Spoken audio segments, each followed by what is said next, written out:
What is up, everybody? My name is Isaac Caulfield, and I am the founder of Vantage Lead Gen and managing partner at the Growth Assistance Agency.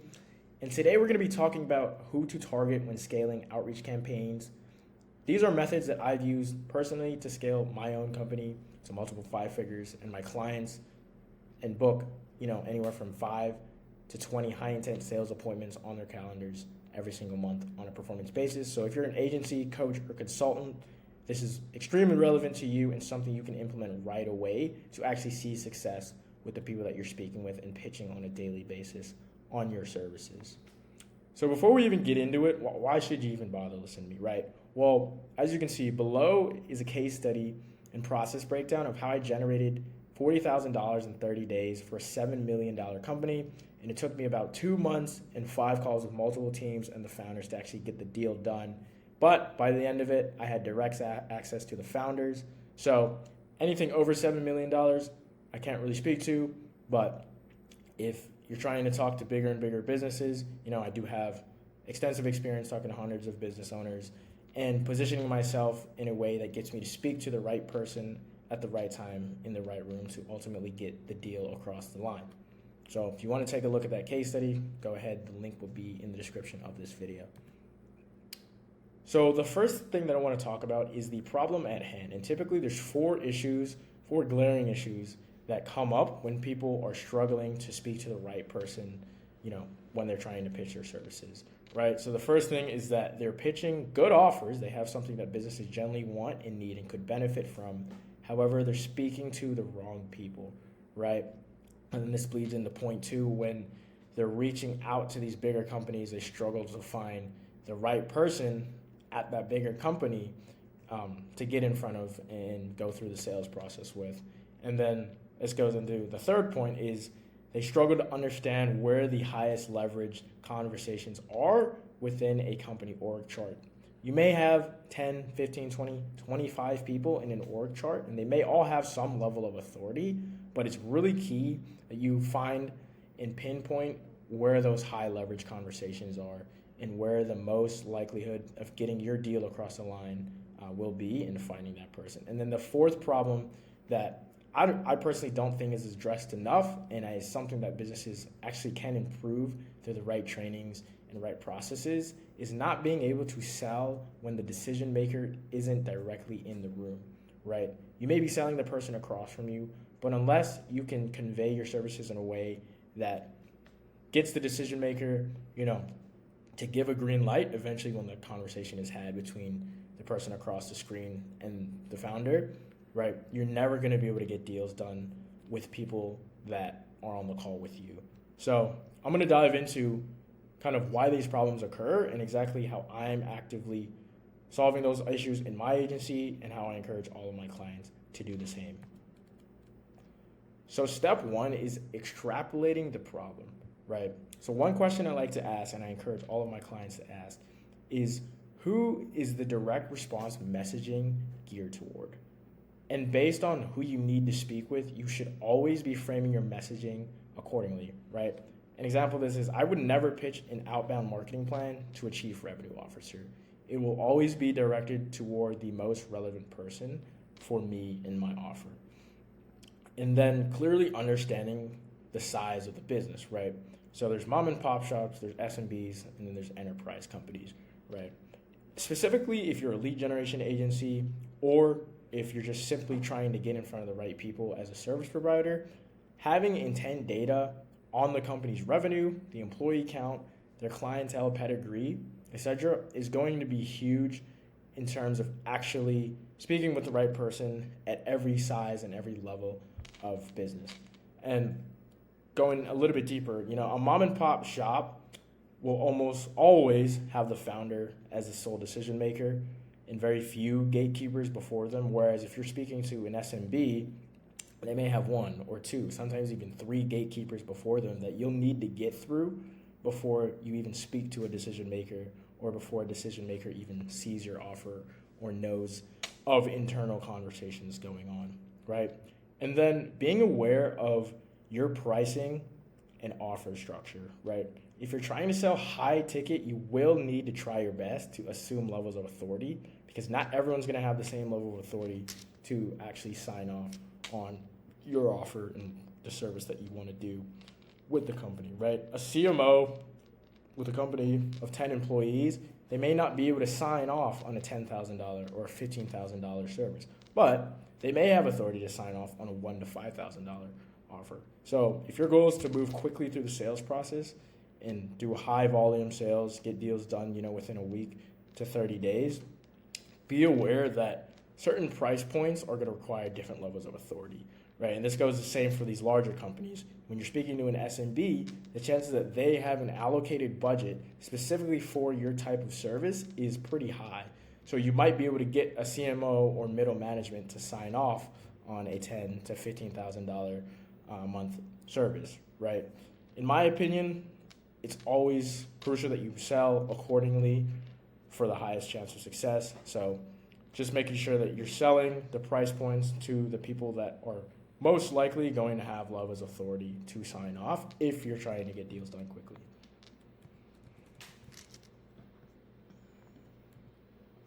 So step 2 is actually about decreasing friction between you and the decision maker. So ideating the decision maker's pain points is massive, right?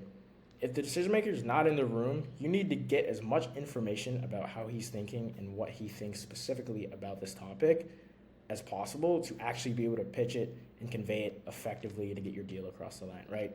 Learn about his desired outcomes. Also learn about how much urgency does he have regarding the current state of their operation to solve the problem. If this is something where it's going to break their business and lead them to not meet their KPIs, right?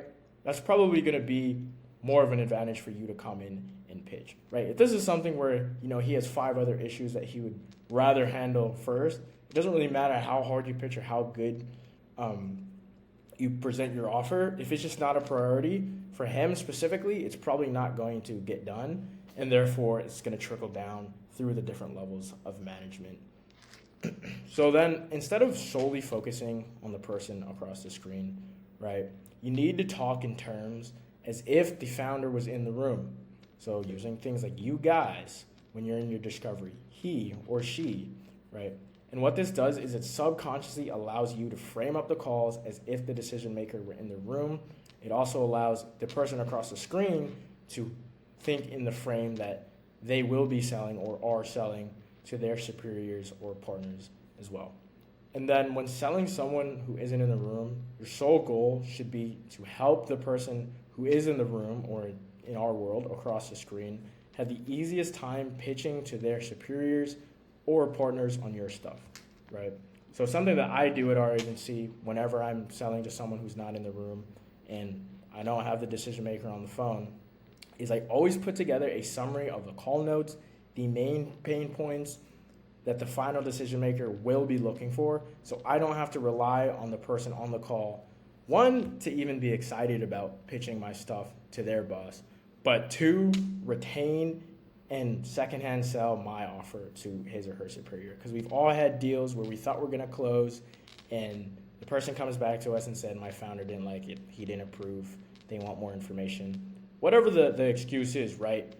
Not having to solely rely on that person to sell for you, going to the decision maker and actually having tangible notes and action steps and a very clear understanding of what your service is going to be huge when they go to put that in front of their boss to get approved.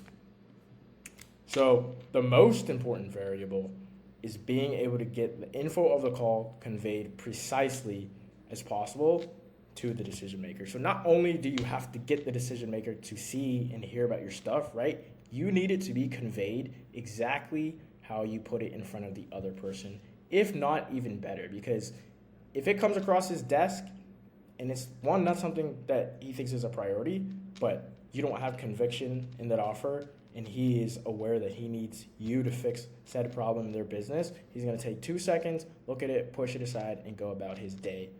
In many cases, the larger companies that you work with or speak to, you won't even get the time of day. It'll go to his executive assistant, and his executive assistant is going to make the best decision on behalf of the founder, the CEO, the decision maker, to either look at your stuff and send it up the chain or push you aside. And there's almost nothing you can do in that instance because you don't have control over who's looking at it at the end of the day. So being able to have your offer, your stuff conveyed in the best way possible is going to be massive when it comes to actually getting your stuff looked at by either an executive assistant or the man himself. So the most important variable, is getting the info on the call. We covered that, right? But also making sure that the person that you're speaking on the call with, in a lot of cases when you work with these higher companies, it's going to be some sort of minion, right? Making sure that their approach isn't just I'll just dress it up, right? You want those clear action steps, so sending the call notes, sending over case studies, making roadmaps and flow builds, all of exactly how the process works is going to be huge. Overwhelming them with client success. Anything that you have that clearly states that you are indeed the person capable of getting results is going to be massive when that person goes to sell to their superior. So step 3 is actually having your ducks in a row. The bigger the company, the more red tape there is. And this is crucial. If you've ever sold to a company, an SMB, right, there's multiple levels of red tape that you're going to need to get through before you even have the chance of closing a deal with some of these larger companies, right? And on the flip side, the smaller company that you are, the more content you need to have on the internet, because when these companies are shopping around, they will be looking at your overall existence on the web.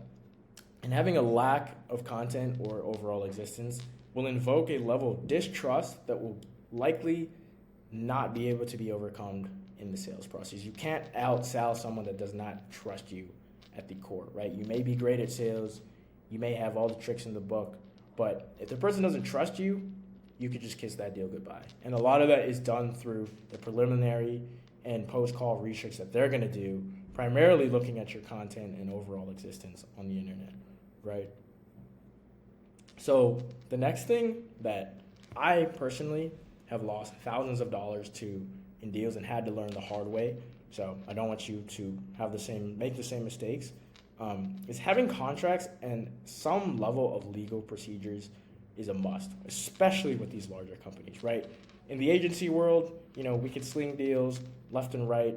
Sometimes we don't even send an agreement, right? But when you're working with a Fortune 100, SMB, sometimes in rare cases, if you get the chance to work with an enterprise company, you need to have your legal stuff absolutely dialed, right?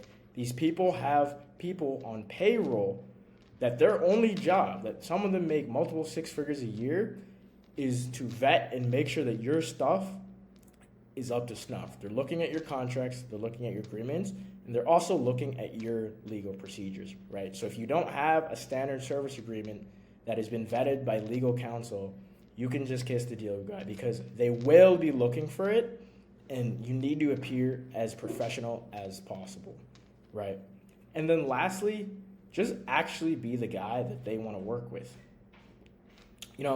Appear to be competent of what you are saying you can do. Speak well, dress well, and convey everything clearly. I can't stress this enough. This is something that has directly attributed thousands of dollars to my own bank account. And oftentimes when you're first starting out, or if you're speaking to those larger companies where you don't have a lot of authority and leverage, right, this is going to be the thing that gets you over the line. Genuinely being the guy that everybody wants to work with is going to be huge for you. Personally, almost everyone that I speak to is impressed with me, how I present myself, how I speak, how I conduct my sales process, and I credit a majority of the deals that I've closed and the money that I've made myself to those attributes, right? So these are just a few things that I'm using actively and you can use to get to the right person, when you want to speak to bigger companies, and then more importantly, get deals over the line a lot quicker. And, just as a side note, right, these are mistakes that I've made in the past and I've learned from and I've corrected. So hopefully if you're seeing this video, you don't make those same mistakes. Or even if you are a larger company, just have some of these things in mind going forward when trying to work with larger companies.